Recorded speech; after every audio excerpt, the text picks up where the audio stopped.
ladies and gentlemen? Welcome to another video. In this one, we're going to be doing a little bit of offshore structure fishing.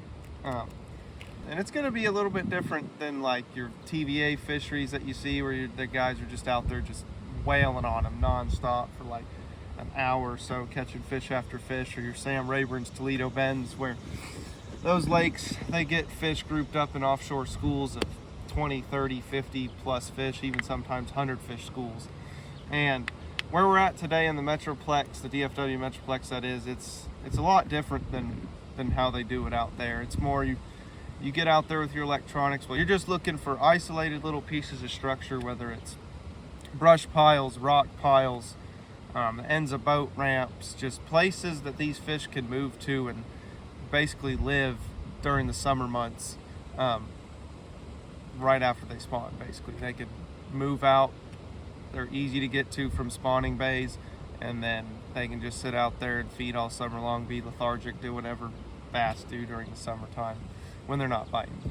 So yeah, that's what we're gonna be doing today. We're gonna be highlighting a few of the baits that we talked about in the last video, and get you some on the water action of those. So y'all stay tuned, and we're gonna go try and put a couple big ones in the boat.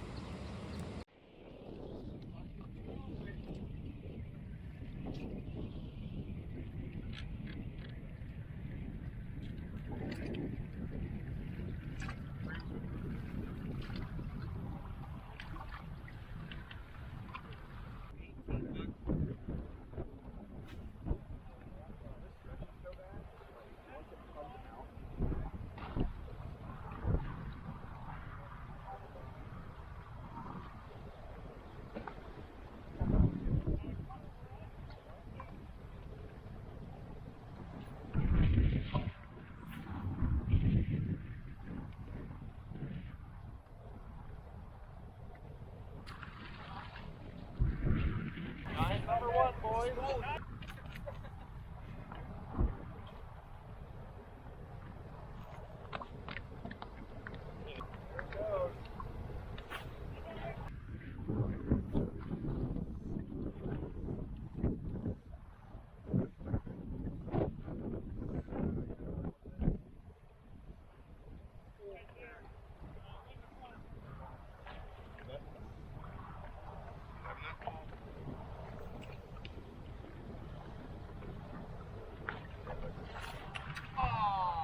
Well, would you look at that? Well, would you look at that? Alright, so we're out here pulling up on a spot.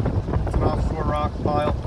And how I approach these is, once I've found the rock pile, I mean, we've got a spawning pocket to the south and the north of us here, so it's kind of a prime main lake spot to have an offshore piece of structure like this. But once I've located it, typically I'll just come back like 30, 45 minutes, maybe even an hour later, like if it's the first time I'm finding it, and then come back to it just to let those fish settle down. Especially in the Metroplex area, these fish, they get a lot of boat traffic over them, so sometimes it can stir them up a little bit, knock them off, whatever the heck, on whatever piece of structure they're on. So we're coming over it. As you can see right here, we got a house foundation with a, well, it's probably an old boat ramp with a rock pile, but you've got fish there. There's quite a few actually everywhere. But we're just gonna, for the sake of the video, we're gonna turn around and fish it, but we'll just get a little zoom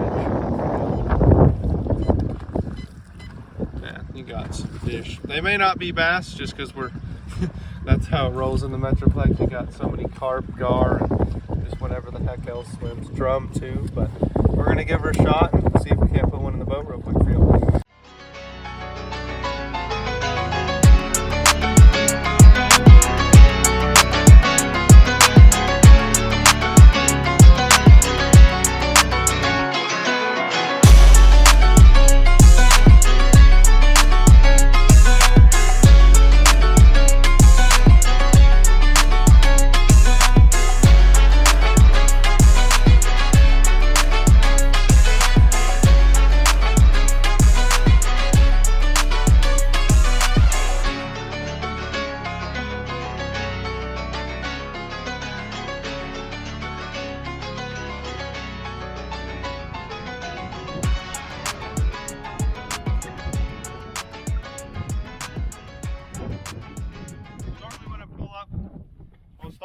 crankbait just to see if they're super active, because on the first spot we pulled up to, as you'll see, we got bit right away. So whenever we don't get bit right away on the crankbait though, we'll slow it down and drag a jig, shaky head, or a Carolina rig. But Sam's got a jig on and I've got the old Divine shaky worm on. I think it's like a 5/8 shaky head, one of the big ones, just because you need that bigger hook when you're throwing these big 7-inch plus worms to get more coverage on the worm when the fish bites it, so they don't just grab the tail and rip that off.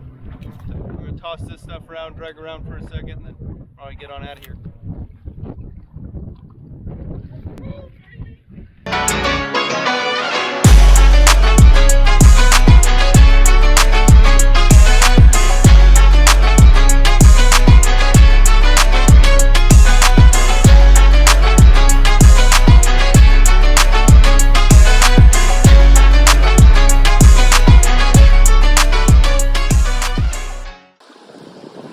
That is a wrap for today's video.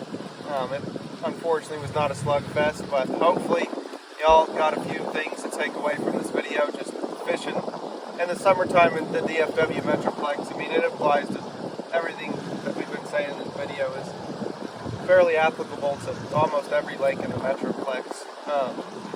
So yeah, we leaned into a few.